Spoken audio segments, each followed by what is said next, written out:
There's a ceasefire in Gaza. Are you celebrating it? If you were on the streets protesting for Palestine over the past 2 years, you probably want to take some kind of enjoyment, some kind of moment to appreciate the fact that there is now a ceasefire, whatever that will mean for the next stage in the plan, in that greater plan. Trump got it over the line, didn't he? If you're one of those people that hates Trump no matter what, then you probably don't want to give him any credit for it whatsoever, and he's probably doing it just so he can win the Nobel Peace Prize, even though he hasn't won that. And the person they've given that to is a Zionist.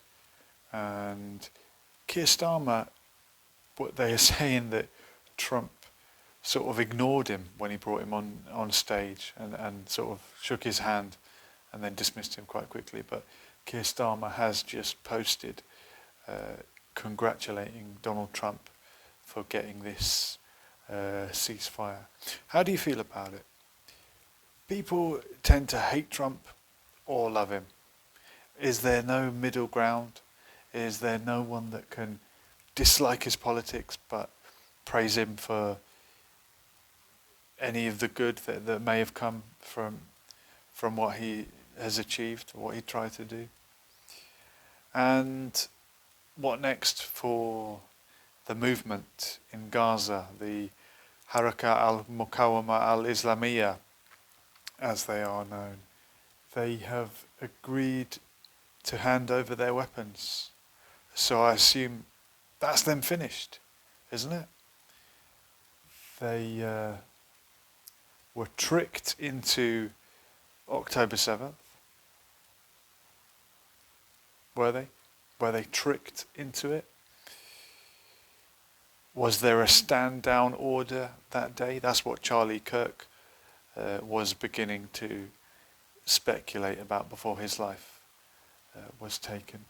Did the Haraka al-Muqawama al-Islamiyya fall into a trap that was set up for them?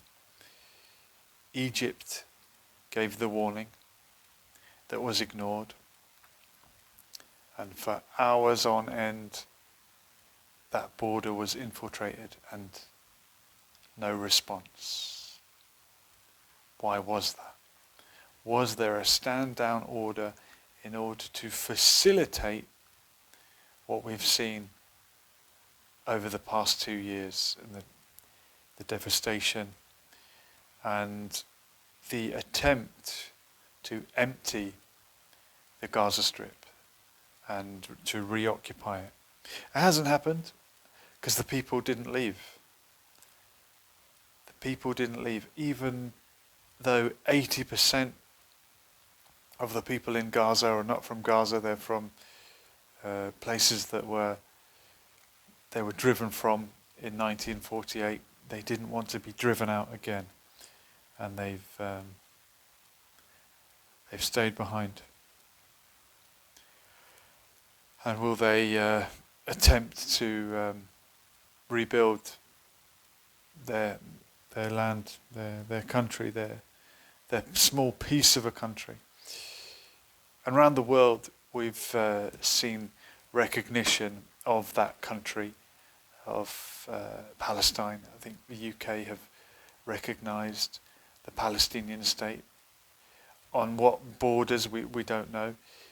The UK recognises Israel, but the UK has never recognised Israel's borders. What are you actually recognising? So we'll see what happens with the movement. They've been around since the 1980s. I am older than that movement. They emerged from the Muslim Brotherhood, and in the early days we know that the occupying forces did fund them, encourage them. They were seen as an alternative to the PLO and the secular nationalist resistance. This is how the imperial powers, occupying powers work, isn't it? They prop one up and let it topple another one, and when one gets too strong, they start propping up the other. And it's clear that money was coming from Qatar across the border into Gaza. And Qatar has a lot of money now, so much so that people are sort of speculating in a kind of conspiracy theorist way about people that support Gaza and support Palestine, that, they must be receiving money from Qatar. I know that people speculate about Candace Owens, who's gone from a strong Israel supporter to a strong opponent of Israel. The conspiracy theorists, they must be Islamophobic if they think that Muslims have all this money and Muslims are controlling the world. Everyone knows that Muslims control Hollywood. They consider Candace Owens is in the pay of Qatar. It could be true. I wouldn't mind some money, Qatar, if you're dishing it out. Give me some money, and I'll continue speaking out against Israel.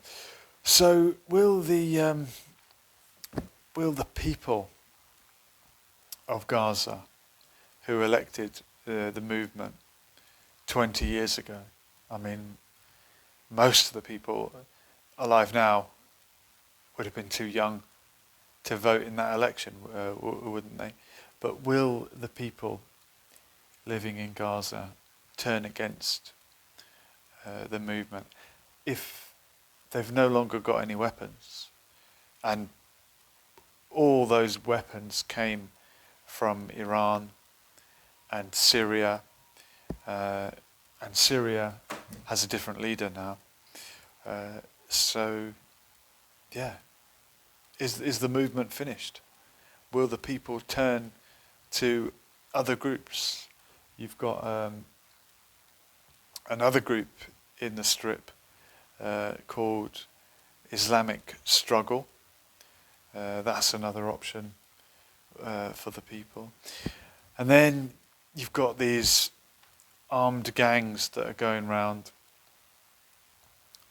They have taken the life of Saleh, the journalist in Gaza, and they are working for the occupiers. So if the movement, the Harakat al-Muqawama al-Islamiyya movement, is finished, I will be concerned about who will fill that vacuum. Where will people turn? Will they turn back to the secular nationalism of Fatah that the people were disaffected with 20 years ago? Will they turn further towards the Islamic side of things? And you've got the Islamic struggle, you've got other more hardline factions. I don't know what way it will go. You've always got the PFLP, this far left wing faction from the PLO back in the day, the party of George Habash. There's always another option. Let me know in the comments, who do you see taking the lead in Gaza and Palestine as a whole? Isn't this a time for Palestine to come together and